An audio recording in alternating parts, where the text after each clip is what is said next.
Okay. So yeah, as folks join us, I'd love to hear from folks here where you're coming from and yeah, what folks are thinking creativity means to them today.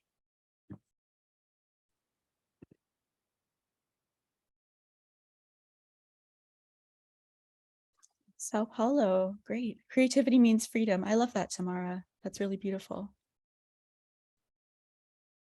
Jersey City, yep. Creativity means letting my mind wander. Great. Yeah, I think there's one great thing about a wandering mind is I think it really does invite more creativity and more freedom. So kind of tying those two together, actually. Awesome. Tapping into myself. Yes. Amazing. I love that. Hi, Batya. Great to see you. Wampanoag Land, also known as Vineyard Haven, creativity, attuning myself with the divine vibrations and becoming a vessel. Yes. Oh, so beautiful. Michelle says, Boston, connection with spirit. Terry says, coming from the Philadelphia area, creativity is motivation and energy. Wonderful. I love that too. So yeah, there seems to be a lot of thoughts here about connection and kind of connecting to creativity, connecting to divinity. As Batya put it earlier, like becoming a vessel. I love that. Rabbi Sarah Tasman, creativity connecting to my inner Torah and inner wisdom. Yeah, it's beautiful. I love that. Inner Torah. That's wonderful. Deborah Missel, hi. I'm in Arizona. Creativity is freedom to be me. Yeah, there are lots of really innovative answers here. Thank you, everyone. Just going to take a sip of water. One moment.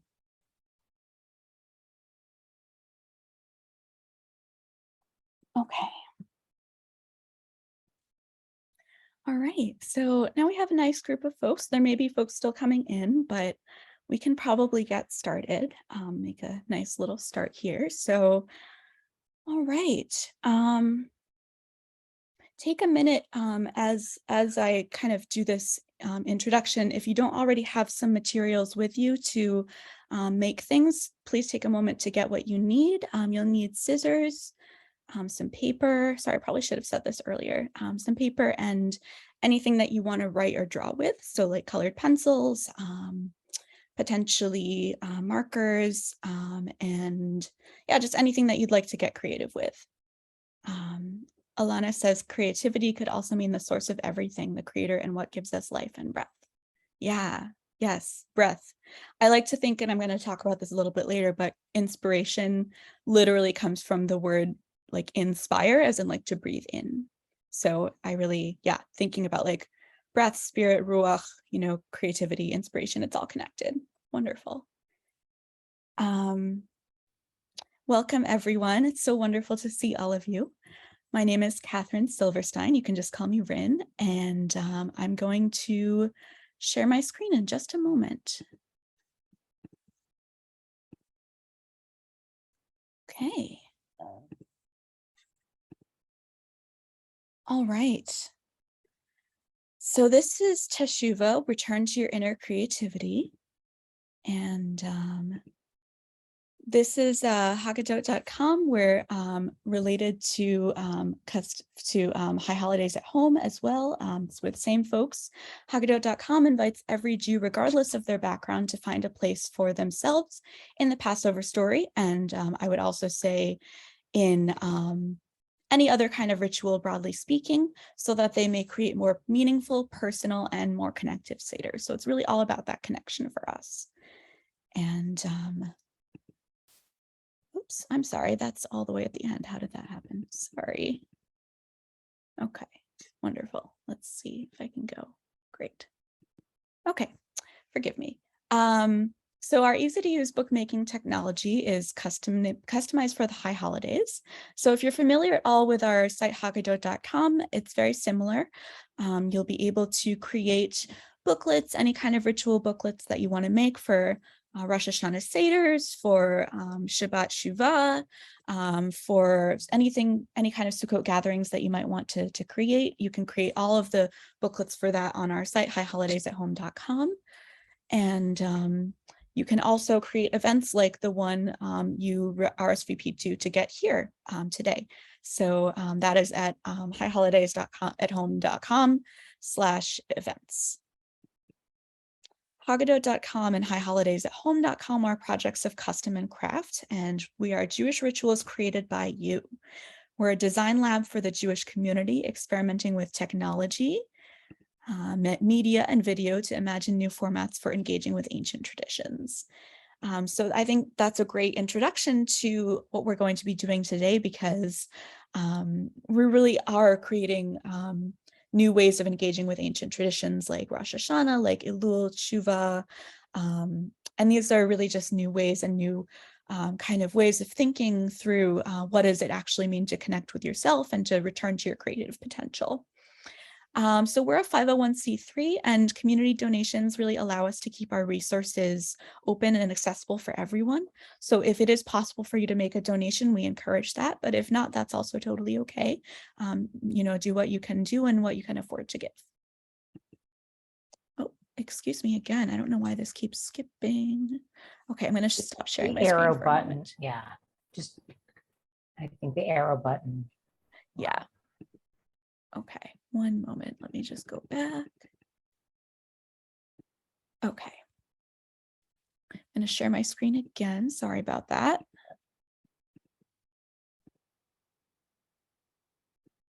Okay. All right, great. So today's topics, we're first going to do, and I'm just going to move some of these toolbars around on Zoom. We're going to talk a little bit about creativity in our tradition, in the Jewish tradition. I'm going to lead you through a guided meditation called The Depths. We're going to do a movement practice that I've created called Netzach, Hod, and Yesod.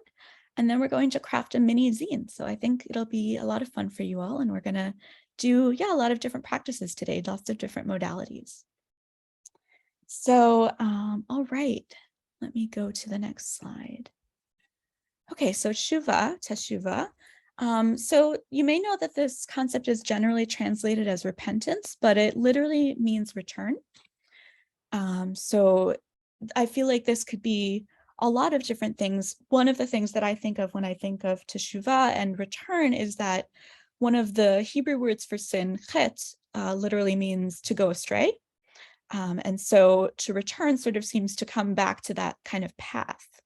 So I'm kind of thinking about what does it mean to return to the right path, or perhaps another common phrase used for sin in Judaism is to miss the mark.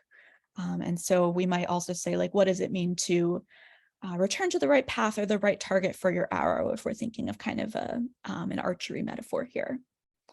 What does it mean to return to your true self?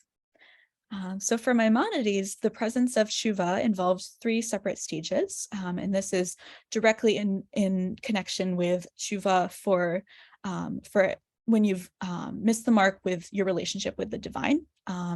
So we have confession, regret, and commitment to not repeat the action in question. And then, of course, in the case of wrongdoing against a person, not the divine, you also need to make restitution and ask for forgiveness.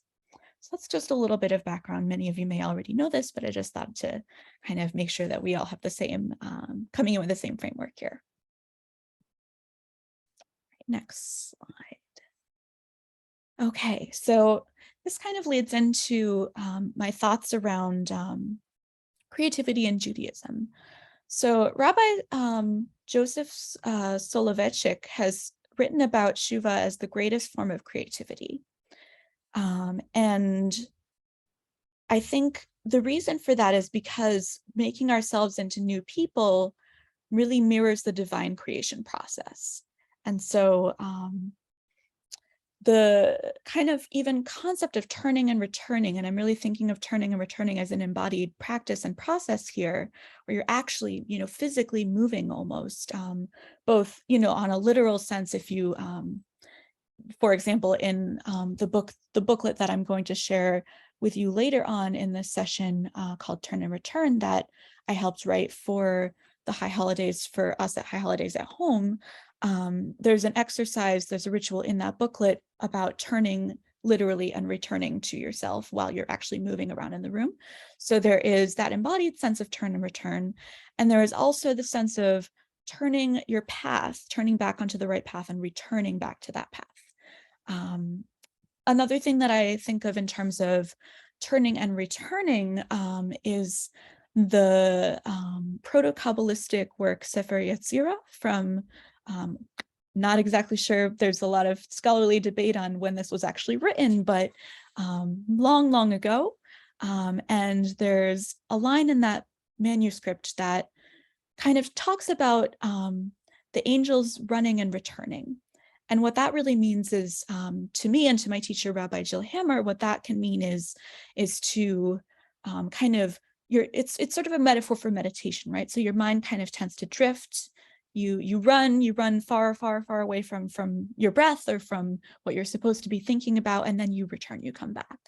And so sometimes when I think about meditation practice, which to me can also be almost the same thing as creative practice, or they're deeply, deeply intertwined for me. We can consider turning and returning as really being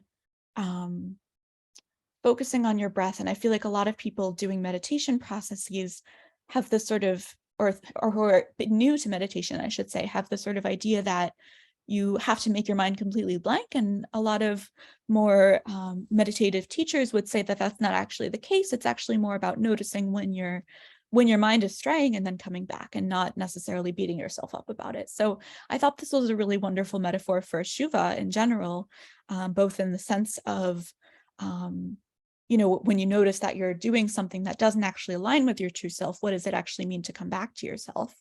And then also in terms of meditation and creative practice, what does it mean to sort of stray from your initial idea, your initial form of what you want to create, and then to come back to that? So one other thing that I'd love to bring up is that according to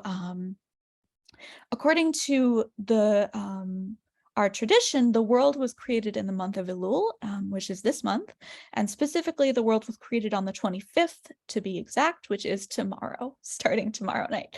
So I think it's really lovely that we're all gathering here. I didn't necessarily do that on purpose, it's just sort of happened to be coinciding, but yeah, exactly, happened to be, yeah, coinciding. So so we're here on this beautiful day where really, really close to the anniversary of the creation of the world and of the creation process, the sort of, the paradigm for the creative process.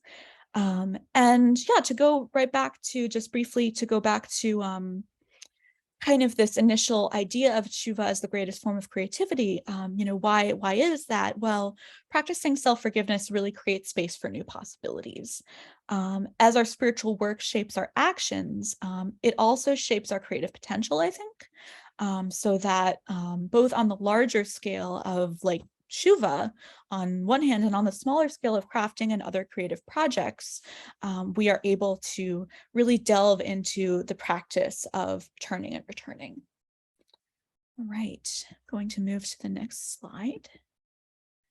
Okay, this is just going to be very briefly a bit of Torah study, very brief, very short. But this is the beginning of Genesis, verse 1 and 2 to be exact. And this is a very interesting passage for me because you may notice, well, first I'll read it. At the beginning of God's creating the heavens and the earth, now the earth was confusion and chaos, darkness over the face of ocean, rushing spirit of God soaring over the waters. And of course, there are all these little notes in there saying what might be other translations, for example, but we won't get into that because that's a little bit too far afield for us today. But it's really interesting for me to think about this passage because we think of the divine as creating the earth, but we don't necessarily maybe notice that there's something already there, right? So there's darkness over the face of the ocean. When did that happen? Where did that come from? Where's the ocean coming from here? And so it sort of implies to some level, and scholars and rabbis have talked about this for ages, but what was something already there? Did God create out of nothing, or did God create out of something? This is more of a debate in the Christian tradition specifically. Creatio ex nihilo, Latin for creating out of nothing, being specifically a mode for this kind of form of creation. But again, to be specific here, the point is sort of, I think, if God themselves created something out of something that was already there, then maybe we too have a great well of experience to draw from. We also have great depths within us. So that's sort of where I'm trying to go here, if that makes sense. So if darkness over the face of the deep or the ocean, which in Hebrew, the deep is called Tehamot, which means, yeah, the depths. God didn't actually create out of nothing at all. God created out of some greater pre-existing material. So that leads me to this guided meditation. All right, everyone, if you'd care to take a deep breath with me, I invite that. That is welcome. Oh, yeah, I know that was a kind of a lot of more intellectual stuff, so we're just going to dive into a bit more of the embodied stuff right now. And if you'd like to close your eyes, feel free. You can also feel free to look at a different part of your kind of landscape than the screen, or if you need to see the captions, that's also, of course, totally fine. There's closed captioning enabled for this meeting, so that's, of course, welcome. But I will be leading you in a meditation. All right. So now that you have your focus, I'd like you to feel the energy of the universe moving through you. This is your breath.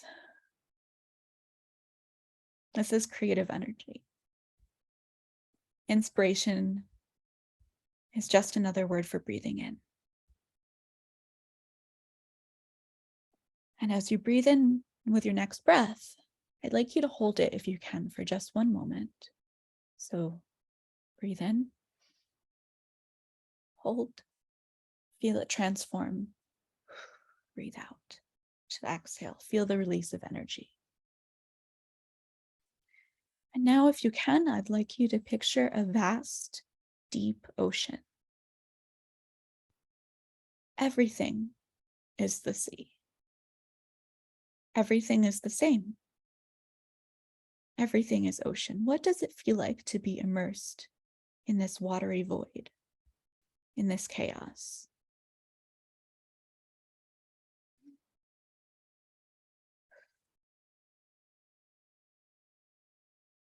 As you float in this Tehamot, these depths, you see high above you a brilliant, bright light. It builds and builds. You can see it penetrating the depths that you're in. And then, just as it gets as bright as you think it's going to get, it shatters, sending sparks all throughout the deep that look like stars. And now, where there was once everything being the same, where you could only see water, now there are differences. Differences in movement, differences in color. Take another breath if you'd like. Another deep breath.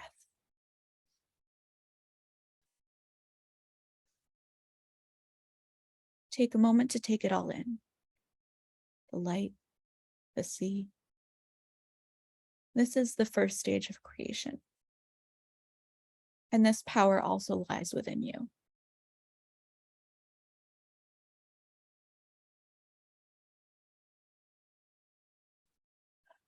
And now you can begin to come back to yourself. So feel free to take a few more breaths as you're starting to just come back to your sense. Maybe open your eyes when you're ready. And yeah, come back to yourself.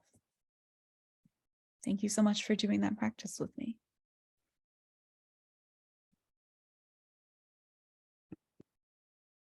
So next, we are going to do some movement. And before we do that, I'd love to just get very briefly into something called the Sefirot. which are, to be very brief, divine aspects of creation. So Sephirot are 10 mystical aspects of divinity in the form of the tree of life. So there's a little diagram right here that you can see. Don't worry too much about all the complications there. We're not going to get into it that deeply, but that is what it looks like.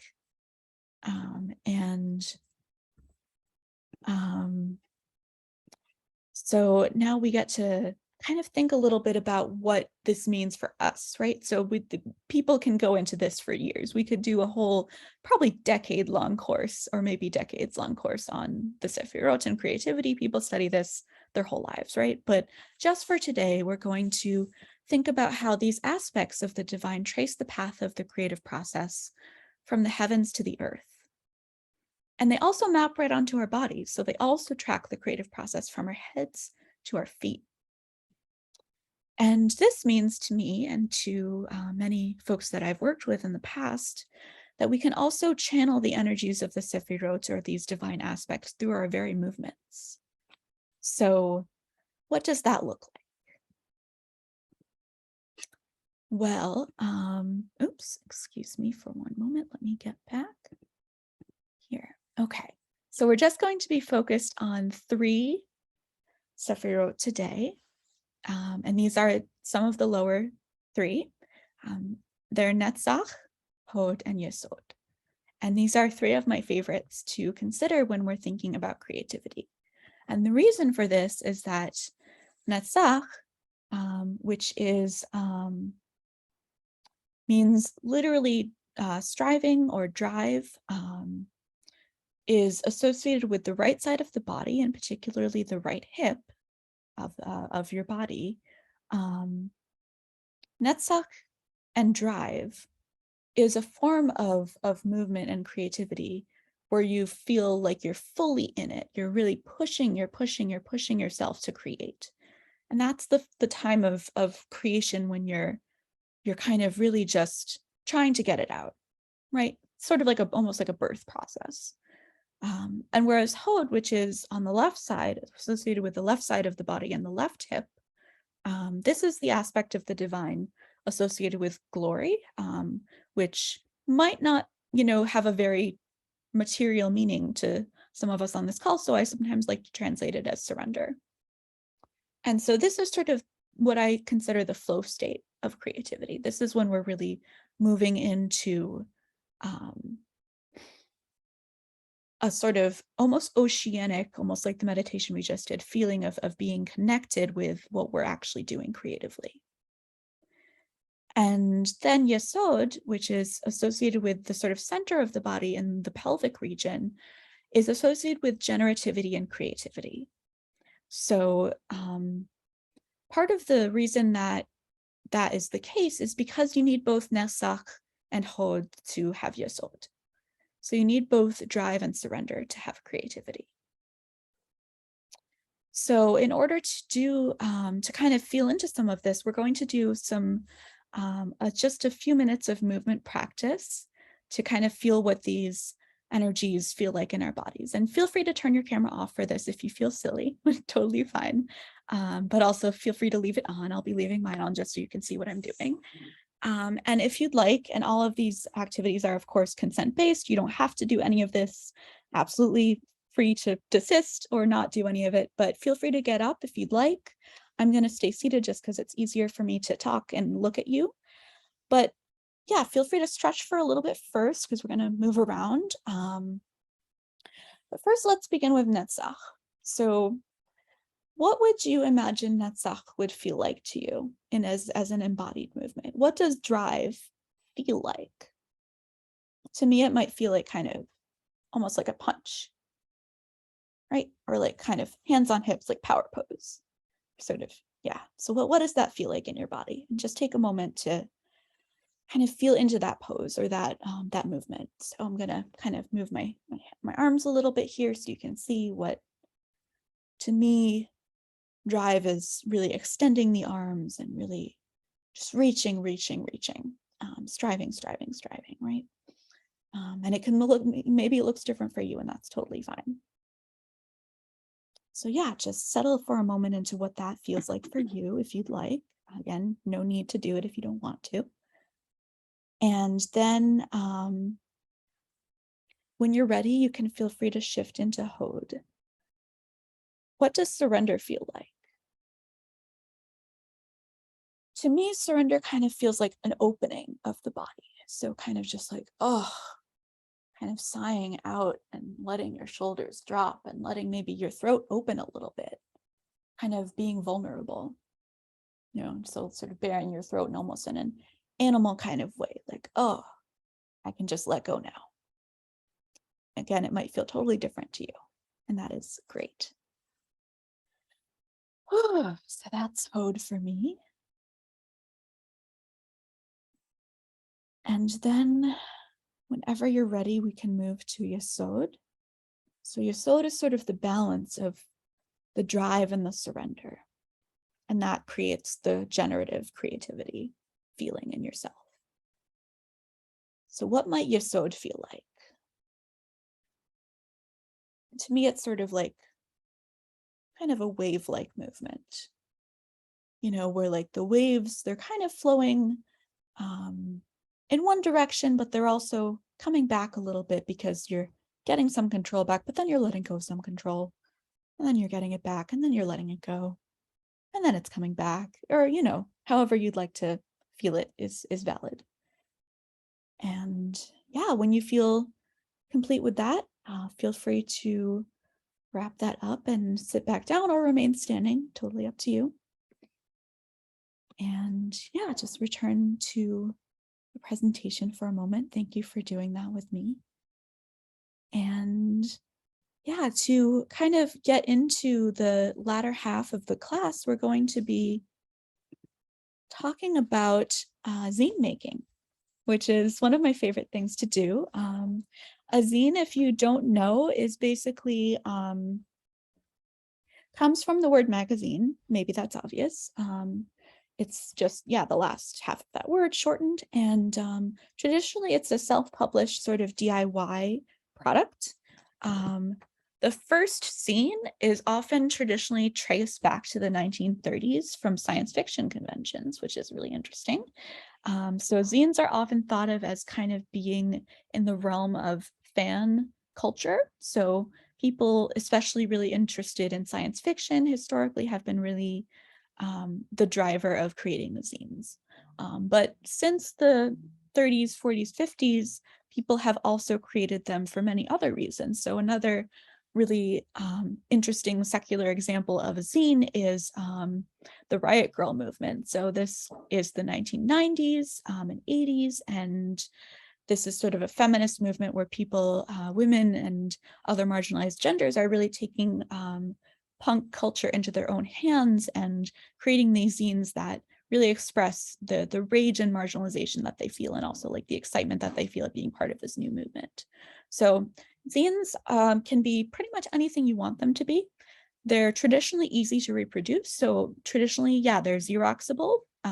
People were able to kind of copy them and send them out to everyone for a pretty cheap price or for free. They're also motivated by artistic passion and a creative and fun way of expressing yourself.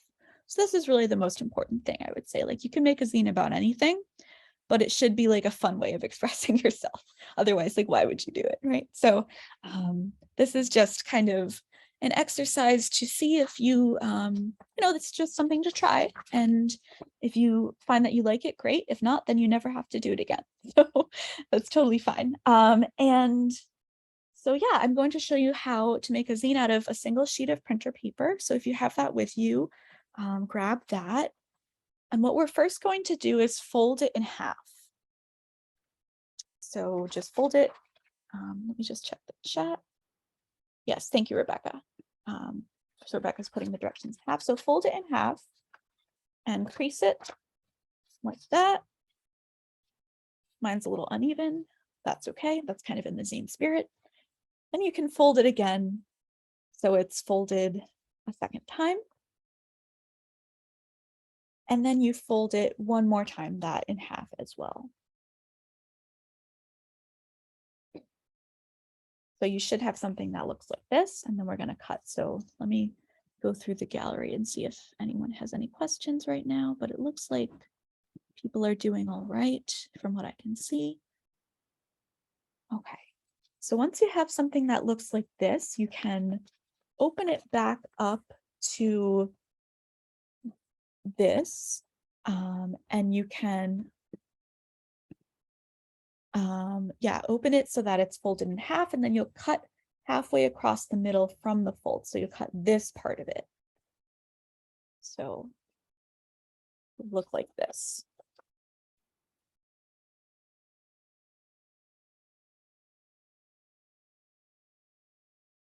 Okay. So when you open the paper, it should have this like kind of big split in the middle.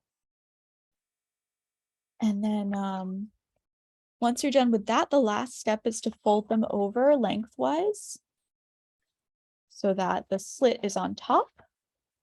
And then when you have it looking like this, you can really press it together so that everything folds into a page. Let me show you again, just because I'm not sure everyone got that. So you fold it lengthwise, and that's alongside the crease that has the slit. And so it looks like this with the slit on the top. And then you can hold the paper at either end. So you can kind of rotate it so that you can see through it like that. And then you push the two sections together like this, exactly. And then you can fold everything together so that you end up with an 8-page booklet. Hopefully that's clear. I'm not sure if I can't see everyone if people are having issues, but what you should end up with is, you didn't catch where to cut in step 2. Okay, Rabbi Sarah. So let me see. Step 2, so in step 2, you open your paper so that it's cut in half. So it's so that it's folded in half. So looks like this, and then Ryn, you could you actually, for step 2, could you stop sharing your screen so of that you are course, geez, big? yeah, And then, because I can't tell which way you're holding your paper, and then sure. I'll put it on speaker view, and then maybe that will help me see where you're cutting it. Awesome. Thank you for the reminder. I totally forgot I was screen sharing. Thank you.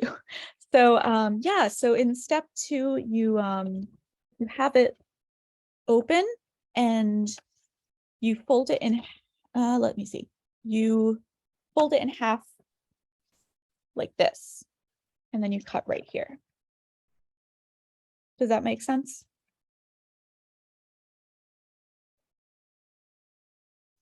Yes, that's great. Thank you. Okay, Got it. Great. Is anyone else having issues or need targeted support? It's a little challenging. I think is it written like this kind of? Let me see. I don't know if it's even right. There's a slit in it, but I think I did it wrong.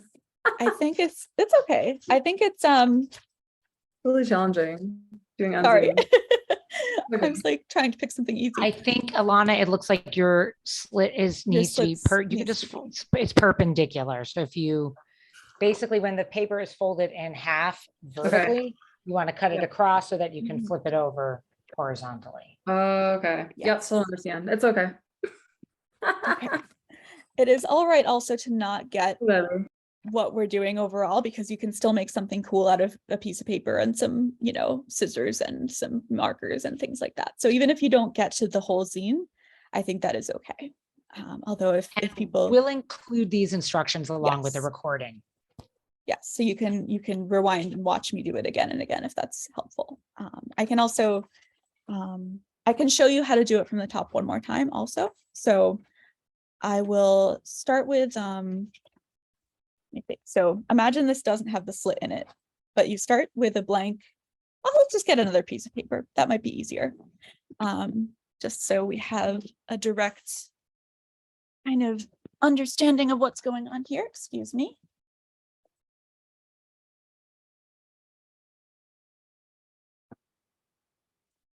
Okay. Thank you for your patience, everyone. All right, so we have another piece of paper here. You're going to fold it in half. Like this.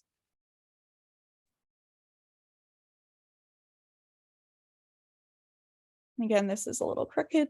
That's okay. So it should be, ideally you're folding it in half so that it's looks like a little book. So it's like that. Once you've done that, then you can fold it again.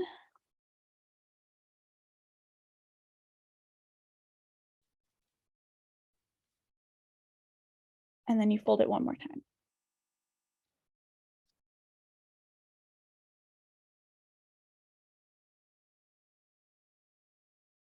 And at that point, you can open it up to see where you need to cut. So you should have something that looks like this, and you need to cut right here. So you can cut on the length, the slit right here.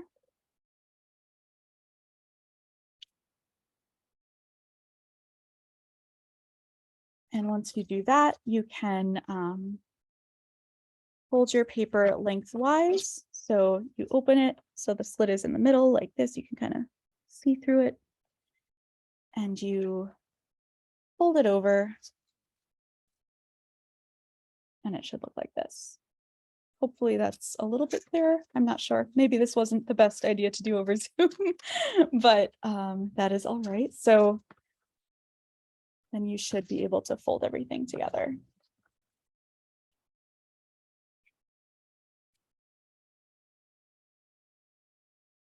All right, awesome. Okay, cool. Great. It looks like some folks are getting into it, so that's awesome. All right, so now now that it looks like most people are on board with that aspect, I'm going to share my screen again for a moment and just talk a little bit about what we can put in the zines now that we have made them. Okay, so some potential prompts, and again, you can put in whatever you'd like, are what's on your heart, what feels alive for you. I'd say that's sort of like the main thing to think about. But there are also, you can choose one of these per page or one for the whole zine. What's one thing you'd like to turn toward this high holiday season? What's one thing you'd like to leave behind? How would you most like to feel this high holiday season? And the kind of corollaries for that one are what's holding you back from feeling that way? And what's one thing you can do to support yourself to feel that way? The last potential prompt is what's one new holiday tradition you'd like to try this season and why?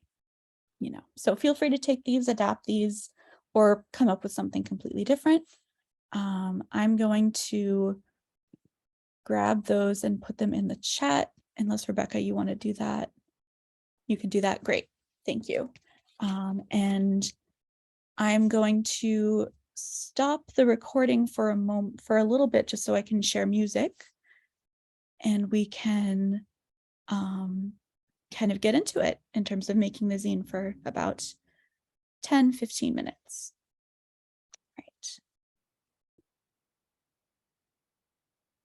All right, so we're back from having just done some work on our zines or on any other little craft project we might have done.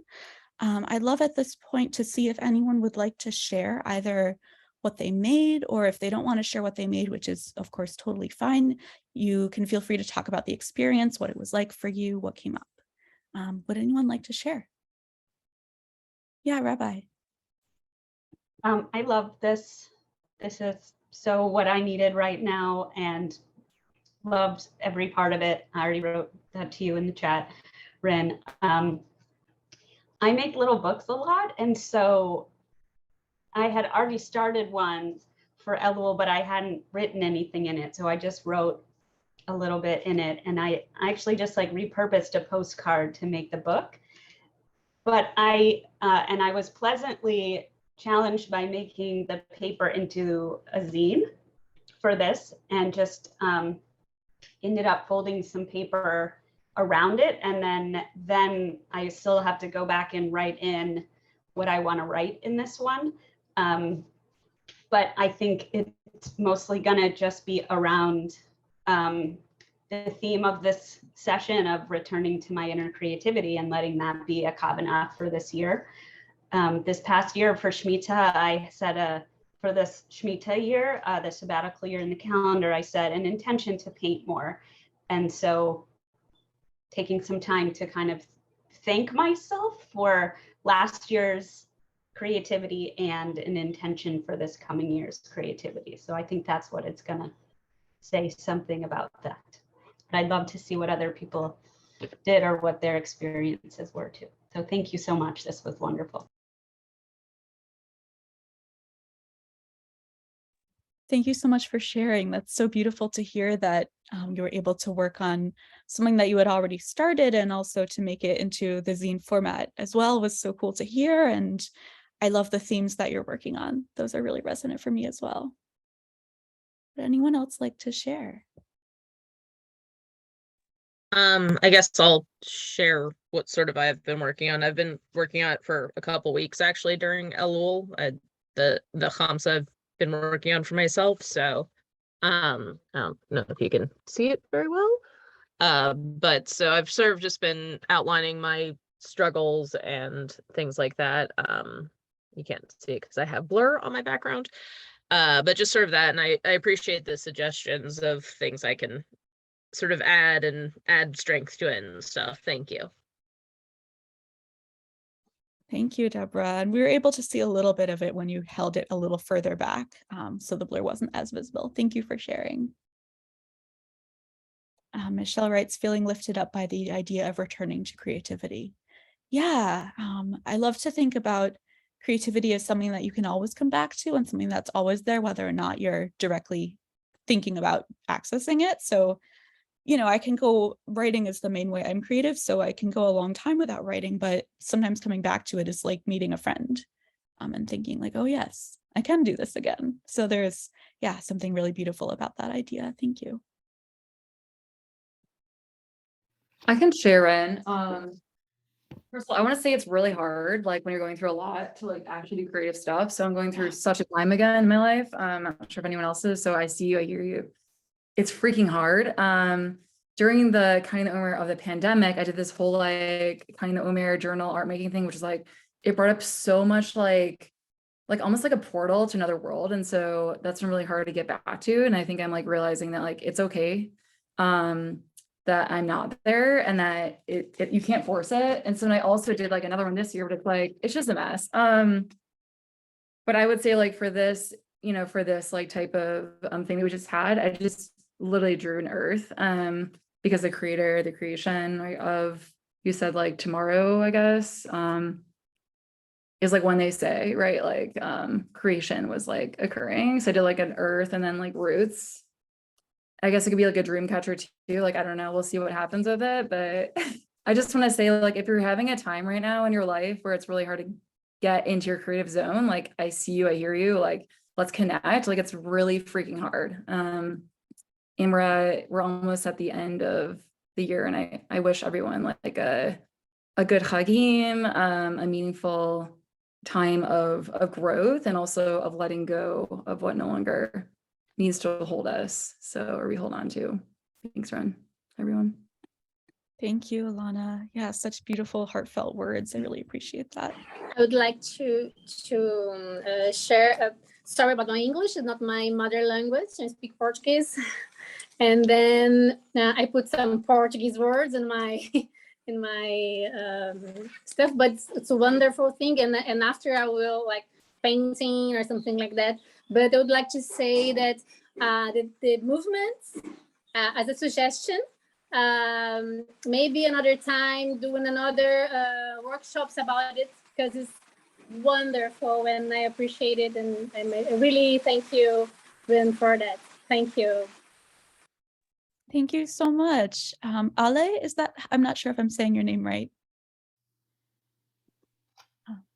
But it was really, yeah, really wonderful to hear you say that. And yeah, I will definitely consider working with the, I'm not sure, maybe I froze for a moment. It was definitely wonderful to hear you say that, and we would love to work with the movements again. Thank you. Anyone else? I Yeah. think So- Batya? Yeah. So for Elul, I've been working on being present, and it's really grown out of the pandemic and being on Zoom so often and just not staying in the Zoom. It's like I'll go on Zoom and then be doing other things, and that's sort of what started my consciousness around that for moving into the new year. And it turns out that the word presence has 8 letters. So in my book, I wasn't especially artistically creative, but I was focusing on each letter from the word presence in my zine.